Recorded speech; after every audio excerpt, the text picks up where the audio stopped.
February 6ರಿಂದ 6 ದಿನಗಳ ಕಾಲ ನಡೆಯುವ ಸುತ್ತೂರು ಜಾತ್ರಾ ಮಹೋತ್ಸವದಲ್ಲಿ ಸುಮಾರು 25 ಲಕ್ಷಕ್ಕೂ ಅಧಿಕ ಮಂದಿ ಭಾಗವಹಿಸುವ ಸಾಧ್ಯತೆ ಇದ್ದು, ಎಲ್ಲರಿಗೂ ಯಾವುದೇ ಕುಂದುಕೊರತೆಯಾಗದಂತೆ ಮಹಾದಾಸೋಹದ ವ್ಯವಸ್ಥೆ ಮಾಡಲಾಗಿದೆ.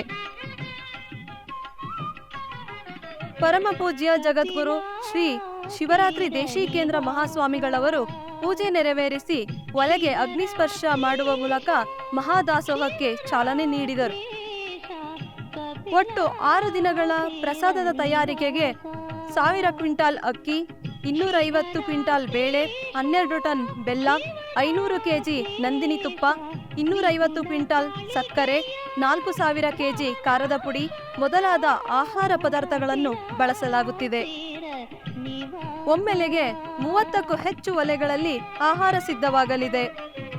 ಜಾತ್ರಾ ಮಹೋತ್ಸವದಲ್ಲಿ ಪ್ರತಿದಿನ ತ್ರಿಕಾಲವೂ ಭಕ್ತಾದಿಗಳಿಗೆ ಯಾವುದೇ ತೊಂದರೆಯಾಗದಂತೆ ಮಹಾದಾಸೋಹ ನೆರವೇರಲು ಸಂಸ್ಥೆಯ ಕಾರ್ಯಕರ್ತರು, ಅಕ್ಕಪಕ್ಕದ ಊರುಗಳ ಭಕ್ತಾದಿಗಳು ಸನ್ನದ್ಧರಾಗಿ ನಿಂತಿದ್ದಾರೆ.